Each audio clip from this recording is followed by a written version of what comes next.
what's going on, guys? Radio Graffiti here, and today we're going to be looking at the new MCU film, Eternals. It just released about November 5th. This is, I believe, the third Phase 4 movie in the MCU. And is it any good? Let's be honest, nobody was really looking forward to seeing this movie. It's just kind of the last thing we gotta suffer through until No Way Home comes out next month. So, is it any good?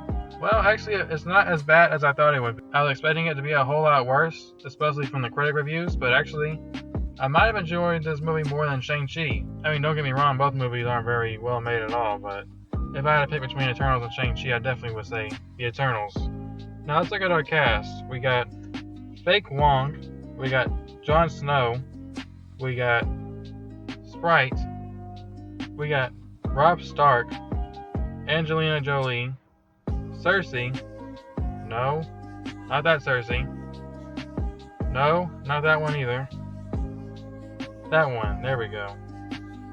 We got fake Ezra Miller, and then we got Paperboy. These are our Eternals. These are the guys that are gonna save the day. So let's go ahead and run down the characters and see which ones I liked the best in the film. I have to say my favorite would have to be, I actually think Angelina Jolie's character. I think her name is Stina.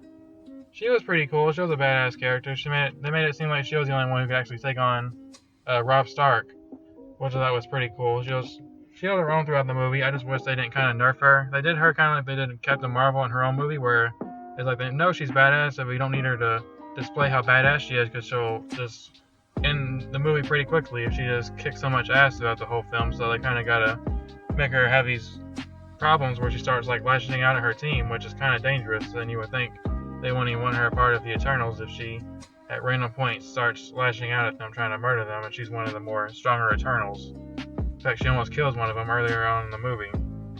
Then another one I forgot to mention, we have the female Flash, which she was pretty cool. I mean, she don't really do that much until like the end, but overall she's just kind of a waste of a time character. She doesn't really do much throughout the whole film.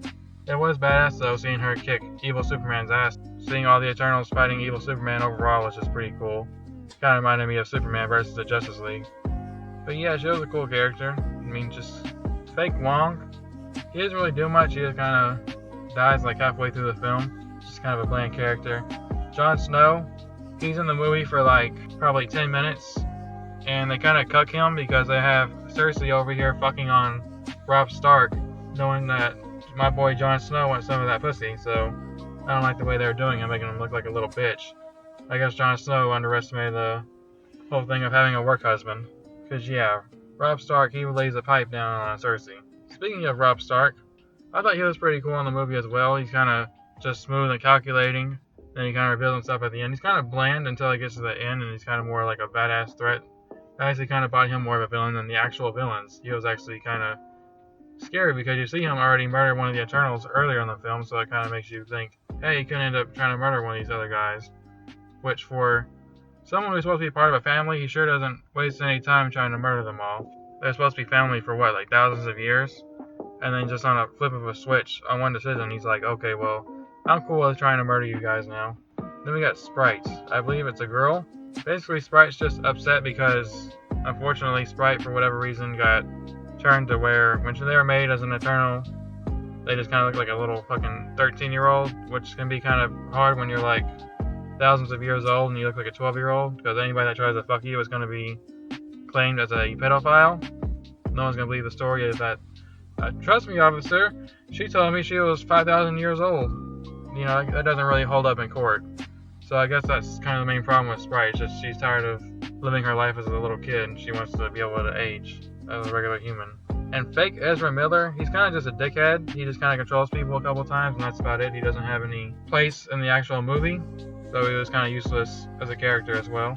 Paperboy, he's kind of just like the smart one. He's fine, I guess. All the characters in here are just pretty flat, but Paperboy's fine. I mean, there's nothing special about him, really. And then we have Cersei, who I really don't know much about at all, even though she's supposed to be the main character. There's just too many characters in this movie, unfortunately, so it's kind of hard to make everybody stick out. It's not like the Avengers or Guardians of the Galaxy, where you only have like maybe 5 or 6 main characters that you have to focus on. That's a lot easier than having to have however many fucking characters are in this movie, like what, probably 10 or 15 or some shit. There's a fuckload of characters in this movie. But I'd say probably my favorite character overall would have to be Kingo. He was pretty cool throughout the movie. He was kind of funny. It was actually, I know Marvel always has these things with these comedic characters in their movies, but and usually they're pretty insufferable, like Katie from Shang-Chi, which I just talked about a couple days ago. He wasn't insufferable. He was actually pretty good.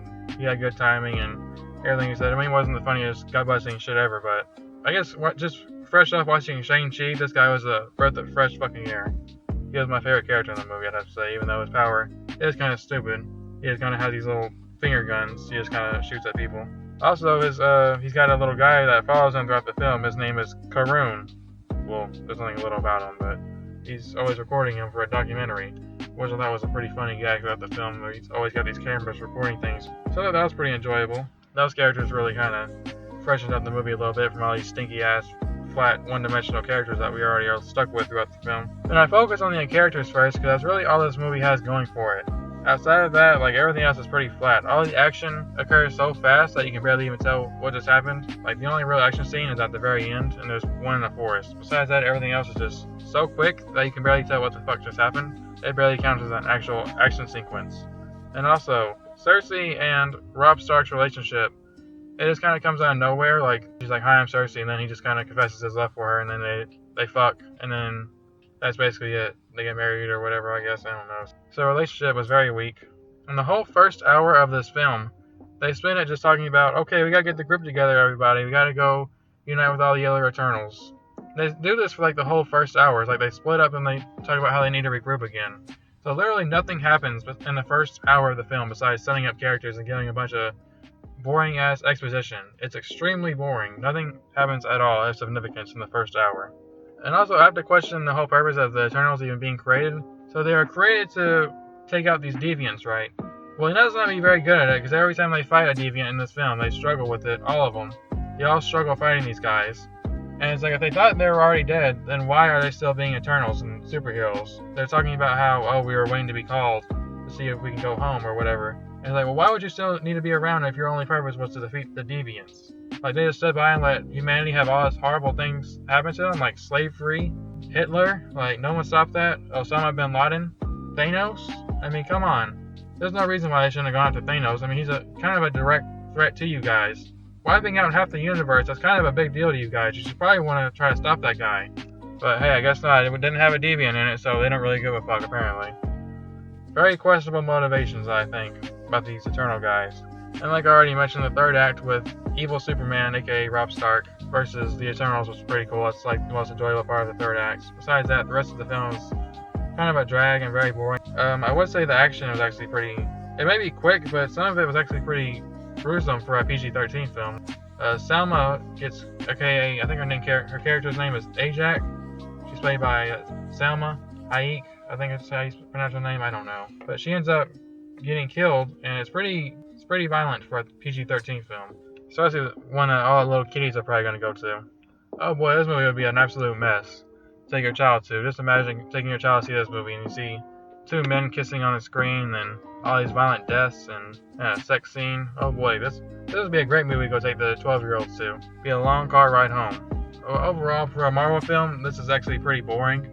There's really nothing that happened. I felt more like they were just trying to rip off Man of Steel, which makes sense because the director of Sits come out and say that something along the lines of Man of Steel was a huge inspiration for her making this film, and I can see that, but it just doesn't work as well as Man of Steel as far as make these godlike beings have these huge questions to think about humanity and the Earth, if it's worth saving and all this other shit. So it reminded me a lot of Man of Steel in that aspect, but unfortunately it's not as good as Man of Steel.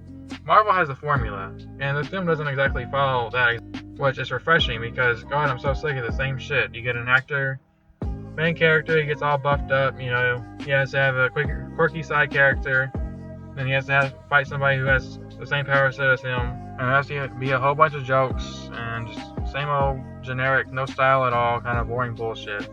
So I appreciate that they kind of switched up a little bit for this film, but that doesn't mean the film's any good just because it's different.